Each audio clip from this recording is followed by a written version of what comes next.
tonight, an award-winning actor. He stars in Masters of Sex. Masters of Sex. Masters of Sex, which is a show about pirates having sex, apparently. Masters of Sex. Now touch me booty.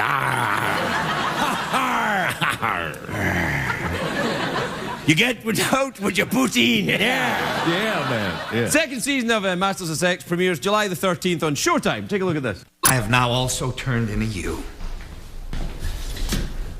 The pride of Port Talbot, Michael Sheen, everybody. Michael Sheen.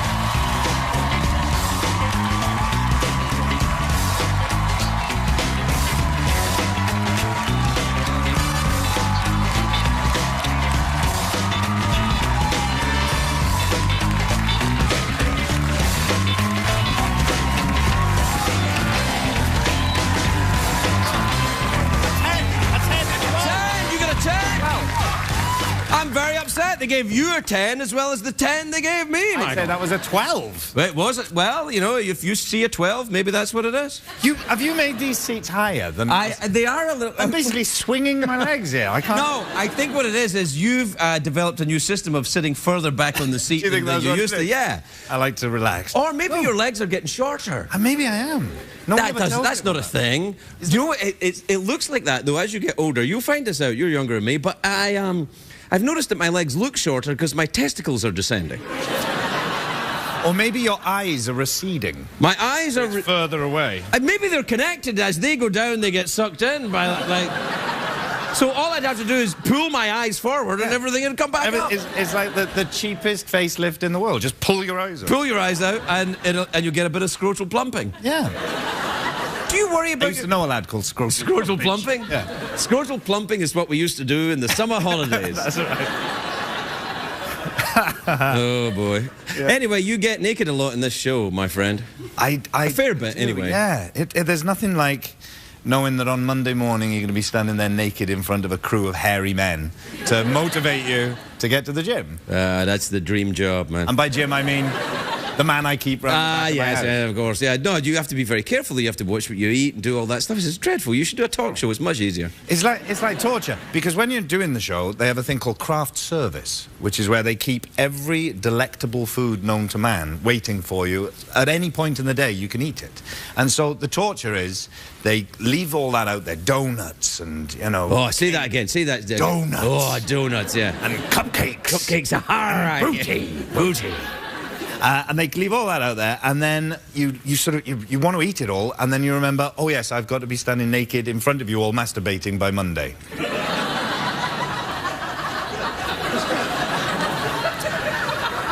He knows what I'm talking about. That's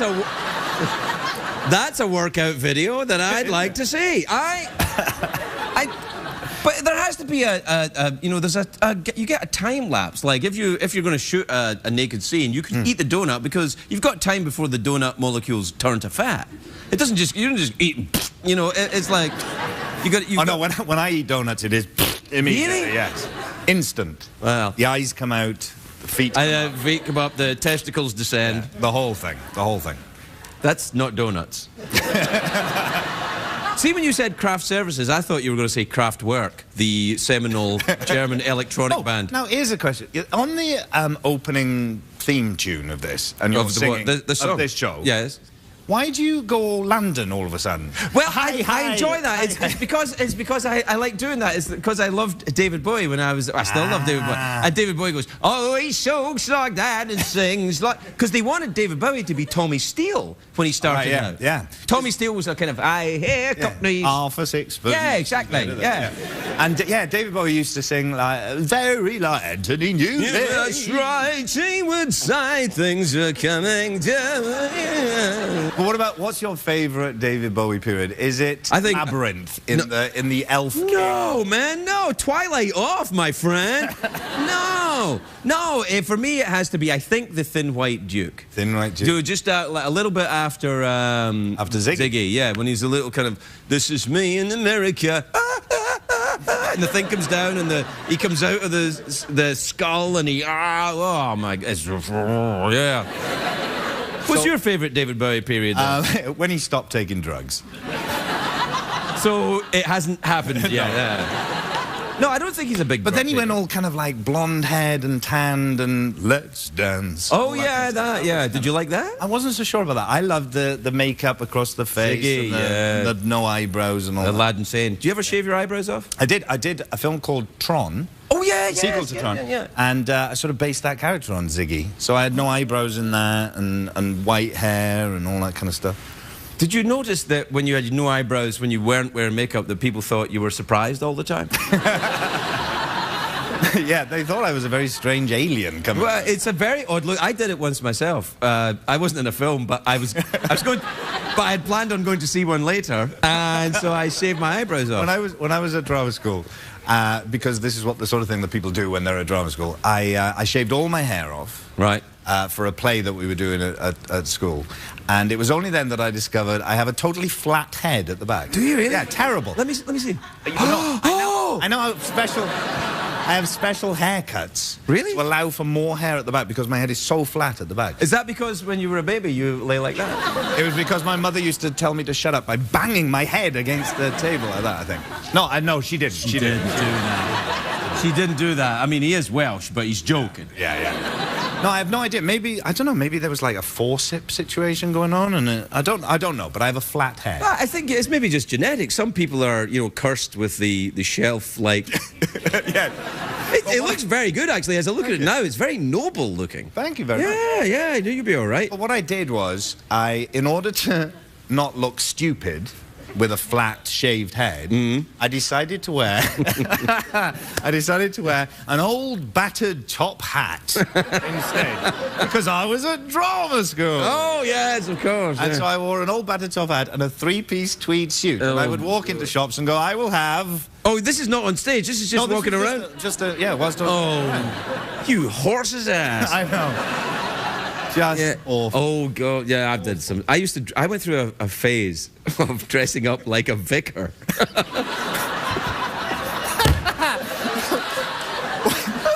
Why on earth? I thought it was daring. I used to have like a dog collar like a preacher and have eye makeup on. I was like, oh yeah. That was only last week. I was going to say, was that in the 80s? Yeah, it was. Yeah, it was a bad time. You were in a punk band? Yeah, it was. Yeah. What was the name of your punk band? The Bastards from Hell. And then... Were you ever in a band? I wasn't in a band. I wished I was in a band. I did a radio show just over Christmas time. I was asked to do a radio show about the music I was listening to when I was a kid in the 80s. Because I was about 11 in 1980 and like 19 by the end of the 80s. Right. So I grew up through the 80s. So the first music I was really into was, you didn't call it this over here, but in Britain they were called the New Romantics. New Romantics, yeah. Boy George was kind of one of them. Well, Spandau Ballet, it was more like sci-fi, like Duran Duran when they first started. Right, all right then, yeah. And Adamant, anyone remember Adamant? Adamant, yeah, of course. Yeah. So, you're welcome, senior citizen. Thank you. So I got Adamant on the show, and Howard Jones. You remember Howard? Oh yeah, Howard Jones was the. Oh God, yeah. You know, on the keyboards, and he had the guy who was pretending he was in chains doing. Who was the guy that did? She blinded me with science. That was Thomas Dolby. Oh, I love that. She blinded me with science. Oh, I love that. He's still around. He's still doing great stuff, Thomas Dolby. Really? Yeah. You know, I went to see Gary Newman in Toronto. Well, I went to see him here. Wasn't he great? I had him on the radio show. No, you did not. Unbelievable. Why can't we get him on here? He had him on the radio show. Real Gary Newman, he was fantastic, and he sang Down in the Park. Down in the park with a friend called Fine. With a friend called Fine. Yeah. He told me that the reason why he had that very serious look when he was singing was because he had terrible teeth and he didn't want to smile. Really? Yeah. Which is interesting sad. because that's also what Tony Blair was told. That Tony Blair was told that he had terrible teeth, so he tried not to smile to begin with, and then I think he had his teeth done, and then he started smiling. A bit too much, maybe. Yeah, he smiled way too much in the end. I'll tell you a story about Gary Newman. Yeah. When I was a bit older than you, I still am, and when Gary Newman came out, he was pretending to be a robot, and he was all like, and the bass player and the guitarist and the keyboards and everything, they were all pretending to be robots, but the drummer was very cheerful. So he used to be like, they were all going like, we are robots and very turn, and the drummer was like, hey, and he had big fuzzy hair and stuff, but he was a great drummer. But you could tell the arguments, you know, they'd be like, will you please pretend to be a robot just a little bit? Be more pissed off, Dave. I can't, I'm just happy, I can't. Yeah. That's brilliant. Yeah. Where did you do a radio show for? The BBC? For the BBC, yeah. Good for you. I did one from here very recently, just a few weeks ago. It went out live in Britain, but I recorded it here, and it was all about David Lynch. And music in David Lynch films, and music he's produced, music that could be in David Lynch films. He's a strange And then he was customer. my guest on the show. I'm very impressed with him. I made his list of best-dressed people once. Wait, does he do a list of best dressed people? Every now and again, yeah. He's a very odd dude. And Remember, he's the man who always wears exactly the same thing. Right, well, so he didn't put himself on the list. No. Yeah. So he's easily impressed, is what I'm saying. Well, yeah, I guess. We have to take a commercial break. Oh. You probably don't know anything about that working for the BBC, but... We'll be right back.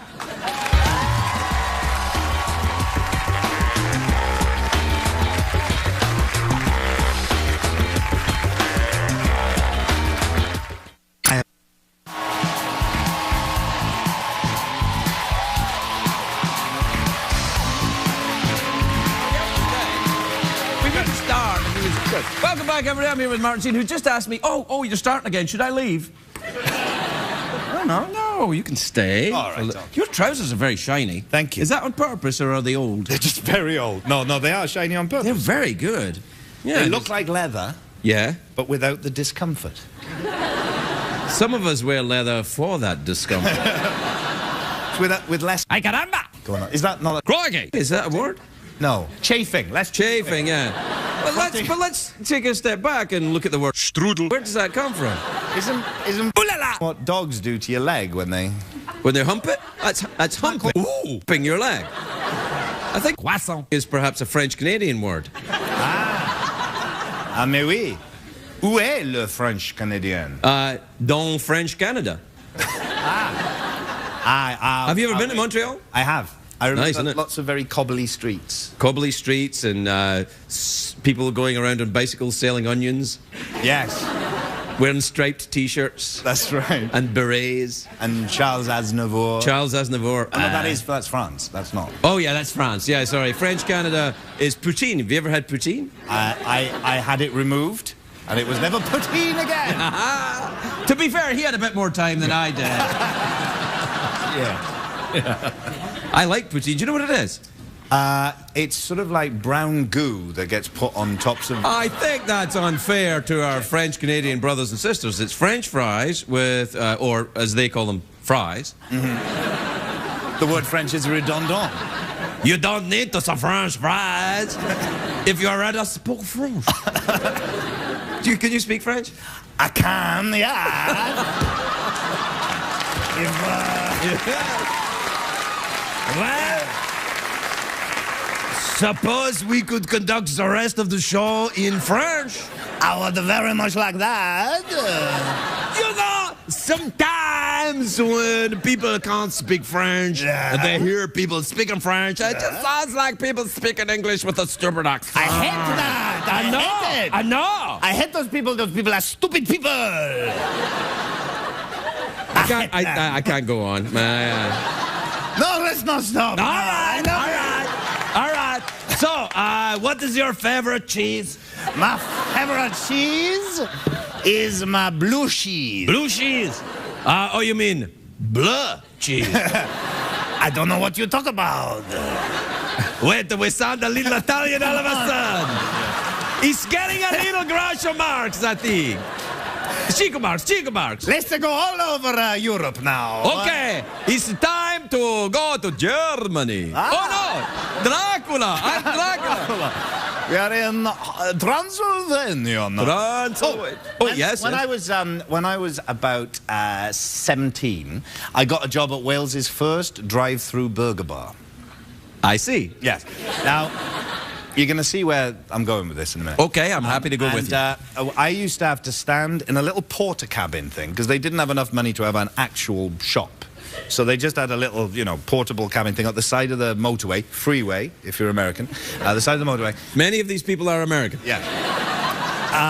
And I used to have to speak into a little speaker thing, and you'd see the cars come in on a little monitor inside the porter cabin. And then you'd have to go, hello, welcome to Burgermaster, for that was its name. Welcome to Burgermaster, can I take your order, please? And I used to get so bored by this that at night time, eventually, I would start making up voices to do it in. And one of the voices I did it in was The Rock. I see. Hello, welcome to Burgermaster. May I take your order, please? That's what I said. Yes, I would like a blue cheeseburger. We don't serve Italians in here.